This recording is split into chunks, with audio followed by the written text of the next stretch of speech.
Hey everyone, James from TeaDB here, bringing you a ripe Inbetweenisode. Going to be a pretty basic Inbetweenisode this time, no special topic to talk about, but I will be talking about a ripe tea that I am quite fond of, and that is the Pu'erh 7342 from Yeon. I believe is from 2009, so we're looking at 12 years of age here. So yeah, it's got this purple mark in the middle, otherwise a yellow wrapper. It says it's a 7342. No idea. No idea what that is. That's a recipe I am totally unfamiliar with. But reading the description, they call it sort of half ripe. It's also clearly had sort of the special Yeon storage to it, which is a reason that I really enjoy this. And yeah, so going to be diving in. Yeah, so it has a very sort of heavy ginseng herbal nose to it. I'm a big fan of that sort of stuff. I used to be someone that really sought out like traditionally stored raw, and to some extent I still do. But I have realized also that I drink a lot of ripe just because of sort of daily habits of drinking with my wife, and having a traditionally stored ripe is really, really nice to have around. So the last time I'd really had one around for a few years was when I had traveled to Hong Kong in 2017 and bought some stuff there, and I ran out a couple of years ago, so it's really nice to have access to these teas. So thank you to Yeon for selling tea to the West. I think it's tea that's not necessarily for everyone, but I do think there is a good selection of people that are really going to enjoy this tea, and it is quite a bit different than your normal ripe. I also enjoy that tea, but this is a far more scarce product in the West, so I do think Yeon is doing us a solid by bringing this tea here. So, yeah, cheers.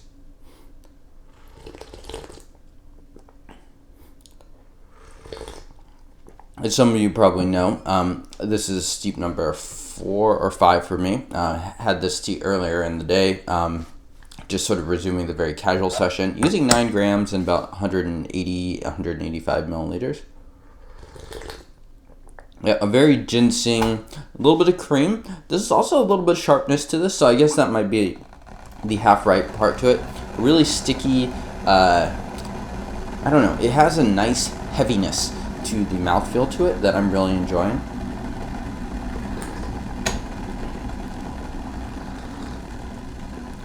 And how is this different from more normal ripe? I think anyone that will try this tea will immediately tell, can immediately tell how this tea is different from more dry stored ripe or ripe that's been produced in the last few years.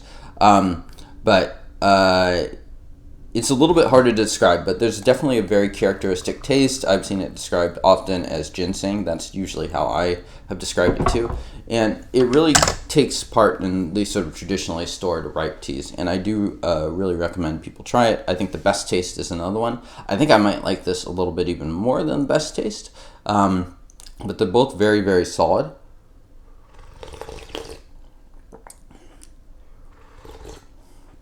Yeah, sort of in that wet wood category. This is also a tea that really you can treat it, you can brew it pretty heavily. I've had this tea with dim sum with my friend Garrett before, or I think so, or either that or with my wife. Great tea to sort of accompany that. If you do it that way, definitely brew it on the heavy side so you can really taste it through that food. Really nice dark color. So yeah, this is my preferred way of brewing this sort of tea. One way also that you can really tell how someone feels about the tea and just isn't talking in sort of euphemisms, if you're someone that might think that we don't always, well, pay attention to what they buy. Is one way. And this is a tea that I have ended up buying more. Ripes historically are a tea that I just cycle through one, but this tea I actually liked enough that I bought a tong of it. Part of that is just because, as I said earlier, this is a very scarce product. There's not a lot of traditionally stored ripe around, especially ones that I like, and this one definitely hits a lot of my boxes. So I have a tong just hanging out right on top of the Euro cave that I'm just going to slowly drink through. That is not a tong for necessarily future aging or anything like that. That's just a tong surely for me to enjoy. Really nice sort of layer of tea oils at the top of this. This It's a bit hot, but yeah. And leaves are going to be pretty darn dark, and that's a factor of just the ripening as well as the sort of traditional storage that this has had. So I do strongly recommend this tea. I think this, as well as the best taste, are both pretty solid start to sort of the Yeon taste as far as ripe tea goes.